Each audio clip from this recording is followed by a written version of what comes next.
इब्लीस आपको धोखा देता है, आप रूहानी हैं, आप मसीही हैं, आप थोड़े हैं, आप मिनॉरिटी हैं इसलिए गरीब हैं। जी नहीं, नहमिया एक गैर कौम बादशाह के साथ अपनी रोया शेयर करता है, उसके ऊपर खुदा की फेवर थी और गैर कौम बादशाह, बेदीन बादशाह, बुतप्रस्त बादशाह खजानों के मुंह उसके लिए खोल देता है। तो खुदा आपके लिए भी कर सकता है। सब्सक्राइब करें, शेयर करें, लाइक करें और दूसरों तक पहुंचाएं ताकि खुदा का कलाम फैलता जाए। आमीन। पहला बाब फर्स्ट 4 वर्सेस। 20वें वर्ष किस्लियों के महीने में जी, जब मैं कसरे शोषण में था जी, तो ऐसा हुआ कि हनानी जो मेरे भाइयों में से एक है और चंद आदमी यहूदा से आए और मैंने उनसे उन यहूदियों के बारे में जो बच निकले थे और असीरों में से बाकी रहे थे और यरूशलेम के बारे में पूछा। उन्होंने मुझसे कहा कि वो बाकी लोग जो असीरी से छूटकर उस सुबह में रहते हैं नहायत मुसीबत और जिल्लत में पड़े हैं और यरूशलेम की फसील टूटी हुई और उसके फाटक आग से जले हुए हैं। जब मैंने ये बातें सुनी तो बैठकर रोने लगा और कई दिनों तक मातम करता और रोज़ा रखा और आसमान के खुदा के हजूर दुआ की। आमीन। मुकद्दस कलाम के पढ़े, सुने, समझे और कबूल किए जाने पर खुदा की बरकत सबके आमीन। नेहमिया का मतलब है खुदा तसल्ली देता है। हालेलुया। हमारा खुदा तसल्ली का खुदा है, हमारा खुदा इत्मीनान का खुदा है, हमारा खुदा रहम का खुदा है। दुनिया के माबूद अपने मानने वाले और जो पैरोकार हैं, अगर वो उनको खुश ना करें तो फिर उन पर जुल्म बर्पा करती हैं। लेकिन हमारा खुदा ऐसा नहीं है, वो रहीम है, वो रहम और दर्द से भरा हुआ है। नेहमिया का मतलब है खुदा तसल्ली देता है। इसमें बामुसम्मी, जैसा नाम वैसा काम। बहुत सारे लोग अपने नाम के अपोजिट होते हैं, उनका किरदार, उनका मिजाज जे ना हलीम है ते तबीयत उन्नी कौड़ी, ते जे ना तारा मसीहत है उन्ना ही नेरा। मुनव्वर मनूरा से निकला है इब्रानी लफ्ज, जो खुदा की हजूरी में वो चिरागदान होता था,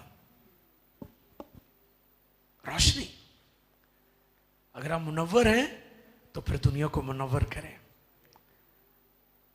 इसलिए बहुत ज़रूरी है कि आप अपने नाम जैसे हो जाएं, जैसा आपके माँ बाप ने आपका नाम रखा है, आपकी वैसी शख्सियत भी होनी चाहिए। नेहमिया की किताब और उसका किरदार कि मैं क्या कर सकता हूँ या मैं खुदा में से होकर क्या कुछ कर सकता हूँ। जो मुझे ताकत बख्शता है उसमें मैं सब कुछ कर सकता हूँ। ये पैगाम है। हमारी रूटीन है, हमारी आदत है कि लोग हमारे लिए करें, हम ना करें। थैंक्स हैविंग होनी चाहिए, थैंक्स गिविंग नहीं होनी चाहिए।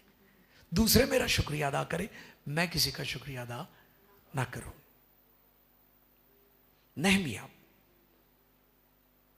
बहाली का खादम। कौन सा खादम? चीजों को रिस्टोर करने वाला, तोड़ फोड़ करने वाला नहीं, बल्कि टूटी फूटी चीजों को रीस्टोर, रीबिल्ड करने वाला। ये उसकी मिनिस्ट्री है। बहाली का नबी, मैन ऑफ प्रेयर। जो मैन ऑफ फेथ होता है, मैन ऑफ वर्ड होता है, मैन ऑफ प्रेयर होता है, वही मैन ऑफ गॉड होता है। ये जो लफ्ज है ना मैन ऑफ गॉड, हम बड़ी इजीली सबके साथ लिख देते हैं, ये सबके साथ नहीं लिखा जा सकता। बाइबल में जहां जहां मर्दे खुदा का जिक्र है वो माइटी वॉरियर थे, वो हैरान कुल लोग थे। तो इसलिए वो man of prayer, man of faith और मैन ऑफ बर्डन भी था, बोझ रखने वाला। क्योंकि खिदमत बोझ के बगैर नहीं हो सकती, बहाली बोझ के बगैर नहीं आ सकती, दुआ बोझ के बगैर नहीं हो सकती। वो मैन ऑफ प्रेयर था, मैन ऑफ बर्डन था और मैन ऑफ गॉड था। दुआ बढ़ने से पोजीशन बढ़ जाती है। आपको पता कि वो एक साकी था, साकी, जो बादशाह के हुजूर मैं पेश करता था, सर्व करता था। और ये जो फूड पेश करते थे बादशाहों के हुजूर, ये बड़े ट्रस्टवर्दी पीपल होते थे, ये आम लोग नहीं होते थे।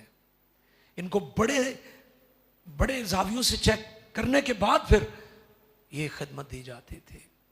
काबिल भरोसा लोगों को ये खिदमत मिलती थी। तो जो नेहमिया था वो बहुत ज्यादा ट्रस्टवर्दी था, इसलिए वो ये खिदमत कर रहा था। और इसकी किताब का जो पस मंजर है वो हम सब जानते हैं। ये असीरी की किताबें हैं। बनी यहूदा खुदा की नाफरमानी करके बाबल की असीरी में चले गए। और ये नबी ने कहा था कि तुम 70 साल के लिए असीरी में चले जाओगे। इसलिए नहीं कि बाबल बहुत अच्छा था, नो, इसलिए कि बनी इस्राएल ने खुदा का गुनाह किया था और इसलिए वो 70 साल तक असीरी में रहे। उन्होंने क्या किया? उन्होंने यरूशलेम को बर्बाद कर दिया, फसीलें ढा दी, फाटक जला दिए, हैकल बर्बाद, सब कुछ बर्बाद हो गया। और लोगों को मारा, कत्लेआम किया। और जो बच गए उनको उधर छोड़ दिया। जो पढ़े लिखे थे, जो कारीगर थे, जो ज़हीन थे, जो काम के लोग थे, उन्हें असीर करके साथ ले गए। और इसी तरह नेहमिया जो है उसके बारे में भी हम जानते हैं। बाबल को फिर सवाल आ गया उसके घमंड की वजह से। आज भी दुनिया में आप देखें कि जो ममालिक, जो हुकूमतें, जो लोग ताकत में आते हैं, वो घमंड से भर जाते हैं। ये जो कुर्सी है, ये जो पावर है, और फिर डच, फिर फ्रेंच, फिर रशिया, और अब भी रशिया दोबारा सर उठा रहा है। फिर खुदा ने अमेरिका को दुनिया में सुपर पावर, और आज भी वो है। कई हिस्सों में वो डाउन हो रहा है, लेकिन अब भी वो दुनिया में बड़ी उसकी पावर है। चाइना भी सर उठा रहा है। जहां जहां हुकूमतों ने, मुल्कों ने, बादशाहों ने तकब्बुर किया, घमंड किया, खुदा ने उनको पस्त कर दिया, क्योंकि सदा बादशाही सिर्फ खुदा की है। हालेलुया। और फिर क्या हुआ? फारस ने बाबल पर अटैक किया और फिर जो फारस है वो उन पर हुक्मरान हो गया। अब हुकूमत, बादशाह तो चेंज हो गए हैं, लेकिन महल वही है जहां पर नेहमिया था। और जो आयात अभी हमने पढ़ी हैं उनमें पैगाम क्या है? जिस चीज ने नेहमिया को दुआ, रोज़े के लिए, शफात के लिए तहरीक दी, वो क्या है? तीसरी आयत। उन्होंने मुझसे कहा, हाँ जी, नेहमिया को जो पैगाम दिया वो क्या है? उन्होंने मुझसे कहा कि वो बाकी लोग जो असीरी से छूटकर, जो असीरी से छूटकर उस सुबह में रहते हैं, नहायत मुसीबत और जिल्लत में पड़े हैं, और यरूशलेम की फसील टूटी हुई और उसके फाटे आग से जले हुए हैं। ये वो बात थी जिसने नेहमिया को तैयार किया कि वो यरूशलेम को दोबारा तामीर करेगा, रीबिल्ड करेगा, वो रिस्टोर करेगा चीजों को। हालेलुया। वो अपने नाम जैसा है, जैसा उसका नाम वैसा उसका काम भी। और मैं गौर कर रहा था कि वो तो एक बड़े ओहदे पर था, उसके पास वसाइल थे, उसके पास पैसा था, उसके पास ओहदा था, वो किंग, बादशाह के करीब रहने वाला शख्स था, पैलेस के अंदर रहता था, महल के अंदर रहता था, कसरे शोषण। अब गौर करें कि उसने कंफर्ट जोन में रहकर कंप्रोमाइज नहीं किया। वसाइल का मतलब कंप्रोमाइज करना नहीं है। कंफर्ट जोन में रहने से मुराद ये नहीं कि आप बाकी लोगों को नजरअंदाज कर दें। मलकास्तर को क्या कहा था कि तू मत ख्याल कर कि तू बच जाएगी, हाँ अपने घराने समेत मारी जाएगी। खुदा ने तुझे इसी दिन के लिए यहां पर पहुंचाया है। खुदा ने अगर आपको उठाया तो बड़े मकसद के लिए उठाया है। खुदा ने आपकी पस्तियां दूर की, आपकी गुर्बत दूर की, तो आपको बड़े मकसद के लिए खुदा ने चुना है। अपने बुलावे को अंडरस्टैंड करो। नहमिया इस बात को अंडरस्टैंड करता था कि खुदा ने मुझे एक बड़े मकसद के लिए बादशाह के करीब रखा है। और आपको पता है फिर क्या हुआ? दूसरे बाब की दूसरी आयत पढ़िए जी। सो बादशाह ने मुझसे कहा, तेरा चेहरा क्यों उदास है? वाह, पैलेस में रहता है, अच्छे खाने खाता है, लिबास अच्छा है और सिक्योरिटी बड़ी जबरदस्त है, तो तेरा चेहरा क्यों उदास है? ये चेहरा उसका अपने लोगों के लिए उदास है, क्योंकि वो मैन ऑफ रेस्टोरेशन है, बहाली का खादिम है। वो खुदा ने उसे बहाली की खिदमत दी है। जी आगे। सो बादशाह ने मुझसे कहा, जी, तेरा चेहरा क्यों उदास है? तेरा चेहरा क्यों उदास है? बावजूद के तू बीमार नहीं तू है। बीमार नहीं है। बस ये दिल के गम के सिवा बस ये दिल के गम के सिवा और कुछ ना होगा। और कुछ ना होगा। तब मैं बहुत डर गया। तब मैं बहुत डर गया। बादशाह ने नोटिस लिया कि बंदा हर टाइम हसन वाला, खुश रहने वाला होया की है इनू। तो फिर उसने अपना हार्ट वेंटिलेट किया। उसने कहा मौका है कि बादशाह तक ये बात पहुंचाई जाए कि मुझे अपने लोगों में भेजा जाए, मुझे यहूदा में भेजा जाए, मैं जाकर यरूशलेम को रीबिल्ड करूं, मैं फसील बनाऊं, मैं अपने लोगों की मदद करूं। तो फिर कलाम फरमाता है खुदा ने बादशाह को इस बड़े मकसद के लिए इस्तेमाल किया। अच्छा, हैरानी की बात है, एक गैर कौम बादशाह, और वो हैकल के लिए, बनी इस्राइल के लिए, खुदा की कौम के लिए पैसा भी दे रहा है, लोग भी दे रहा है, वसाइल भी दे रहा है। इसकी क्या वजह है? यस, पहली बात कि खुदा की फेवर आप पर होनी चाहिए। दूसरी बात, आपके अंदर खुदा का मिशन होना चाहिए। जब मिशन होगा, जब विजन होगी, तो प्रोविजन भी होगी।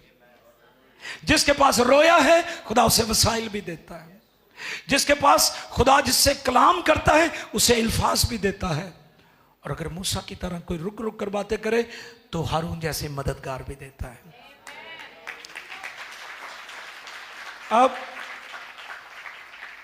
खुदा ने उसे वसाइल भी दे दिए, और आपको पता है उसको गवर्नर भी बना दिया। पहले क्या था? साकी सर्व करता था, खाना पेश करता था, मैं पेश करता था बादशाह को। और अब क्या बन गया? क्योंकि दुआ रोजे में ठहरा था। हालेलुया। मैं रोता रहा, आंसू थे, होली पाक आंसू, और दुआ बढ़ गई। दुआ बढ़ने से ओहदा भी बढ़ गया, स्टेटस भी बदल गया। दुआ बढ़ गई तो आपकी खिदमत भी बढ़ जाएगी। कई दफा हम सोचते हैं कि हमारी रोया बहुत बड़ी है। ठीक है, अच्छी बात है, लेकिन दुआ बढ़नी चाहिए। रोया ही नहीं बड़ी होनी चाहिए, दुआ भी बड़ी होनी चाहिए। दुआ बढ़ने से आपका स्टेटस, आपकी हैसियत बदल जाती है। उसकी हैसियत बदल गई, और फिर वो अपना मिशन लेकर जाता है। और जब वो मिशन लेकर जाता है तो वो रात के वक्त वहां पर एक राउंड लगाता है। अगर आप पूरी किताब पढ़ें तो आपको ये सारी बातें मिल जाएंगी। हमारे पास वक्त थोड़ा है क्योंकि हमने दुआ में भी ज्यादा वक्त गुजारना है। वो रात को एक खुफिया राउंड लगाता है। ईमानदारों का सीक्रेट होना चाहिए। सुने बात, ये बड़ी गौरतलब है। आप सरफराजी से पहले ही शोर डालना शुरू कर देते हैं कि मेरे हत्थे फलां बंदा लग गया है तो हुण वेखो मैं उत्ते किवें जाना। सारी चीजें आएंगी, खुदा आपको बरकत दे, हमारी दुआ है। लेकिन अपना सीक्रेट लोगों के साथ,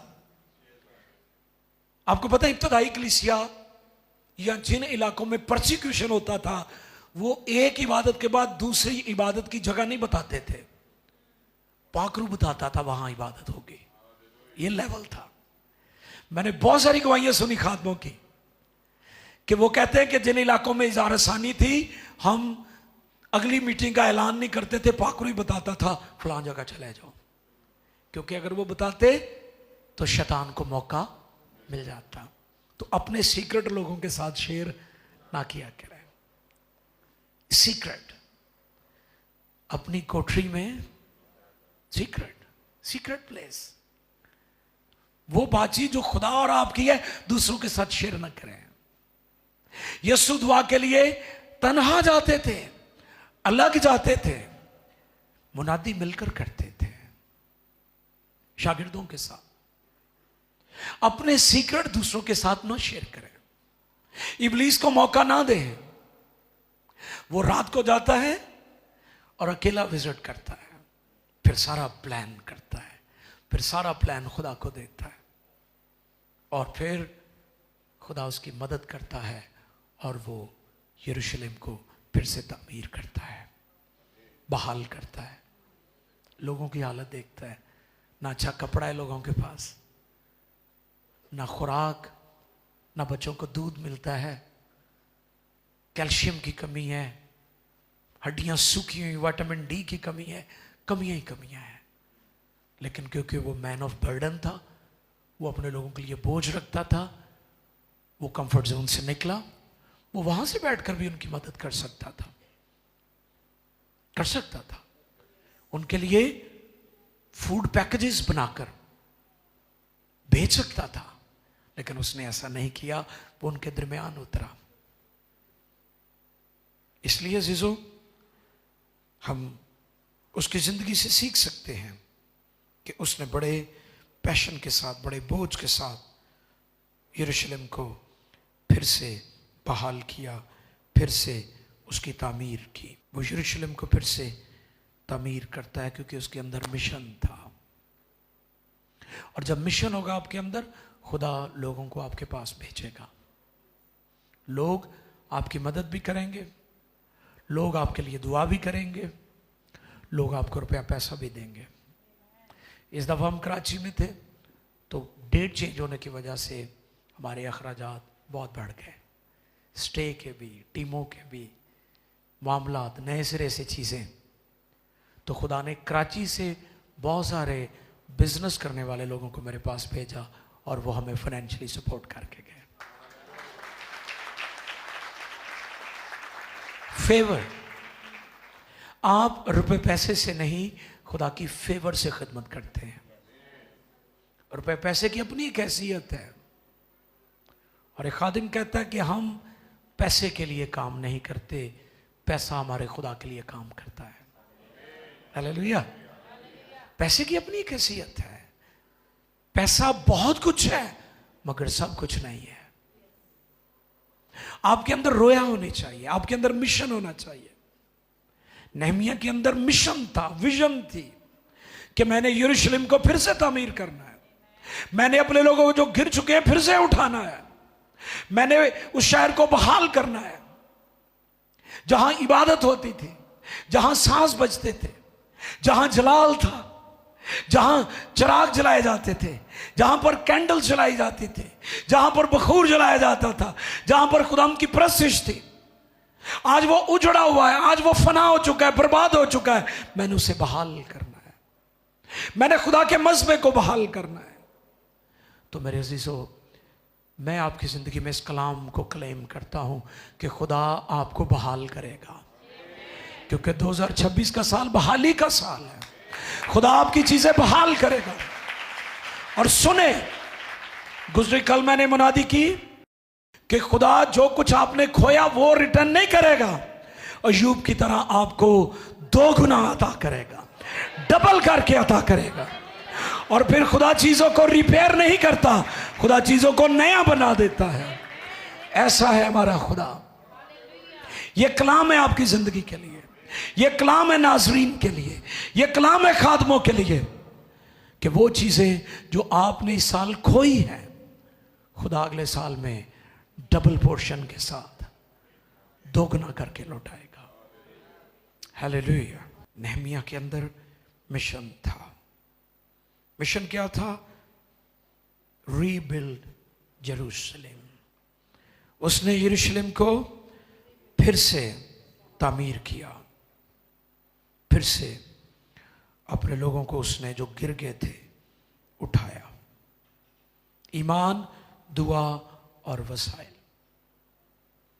ईमान, दुआ और वसाइल। अगर आपके पास वसाइल नहीं है तो फिर आपको ईमान की ज़रूरत है, और अगर ईमान है तो फिर आपको दुआ की ज़रूरत है ना? ईमान के साथ साथ आपको दुआ की भी ज़रूरत है। लोगों के अपने अपने नज़रियात हैं, उन्होंने तो सारा ही पता है, आप ही दे देगा, उसका वादा है कि वो देगा। आमीन। आप उसके कदमों में तो बैठे। इब्लीस आपको धोखा देता है, आप रूहानी हैं, आप मसीही हैं, आप थोड़े हैं, आप मिनॉरिटी हैं, इसलिए गरीब हैं। जी नहीं। नेहमिया एक गैर कौम बादशाह के साथ अपनी रोया शेयर करता है। उसके ऊपर खुदा की फेवर थी, और गैर कौम बादशाह, बेदीन बादशाह, बुतप्रस्त बादशाह खजानों के मुंह उसके लिए खोल देता है। तो खुदा आपके लिए भी कर सकता है। हालेलुया। ईमान, दुआ और वसाइल, ये तीन चीजें हमें चाहिए बहाली के लिए, लोगों की मदद करने के लिए, खुदा के काम के लिए। बहुत सारे लोगों के पास दौलत होती है, वसाइल होते हैं, वो बहुत खुश नजर आते हैं, तो फिर उनको ईमान और दुआ की जरूरत है। ये सारी चीजें मिलकर काम करती हैं। और नेहमिया की तरह रोया को अंडरस्टैंड करो, बुलावे को अंडरस्टैंड करो, क्योंकि आज हम अपने तौर पर लगे हुए हैं, अपने तौर पर स्ट्रगल कर रहे हैं। जब आपके पास रोया होगी, विजन होगी, क्योंकि लिखा है कि जहां रोया नहीं वहां लोग बेकैद। और एक ट्रांसलेशन में बेलगाम। लगाम किस चीज के लिए होती है? हाँ, काबू में रखने के लिए। तो रोया जो है वो आपको काबू में रखती है, कंट्रोल करती है। आप राइट डायरेक्शन में जाते हैं, ठीक सम्मत की तरफ जा रहे होते हैं। तो इसलिए नेहमिया की तरह बोझ का होना, और फिर ईमान का होना, और बर्डन का होना, और रोजे का होना, और दुआ का होना, और वो आंसू बहाता रहा, और खुदा ने हैरान कुन काम किए। और फिर उसने जाकर यरूशलेम को फिर से तामीर किया, फसीलें बनाई, फाटक बनाए, चीज़ें बहाल हो गई, साजिंदे भी आ गए। हालेलुया। गाने वाले भी आ गए, बजाने वाले भी आ गए, प्रस्तिश हो रही है, बखूर जलाया जा रहा है। हालेलुया। चीज़ें बहाल हो गई। हमारा खुदा बहाली का खुदा है।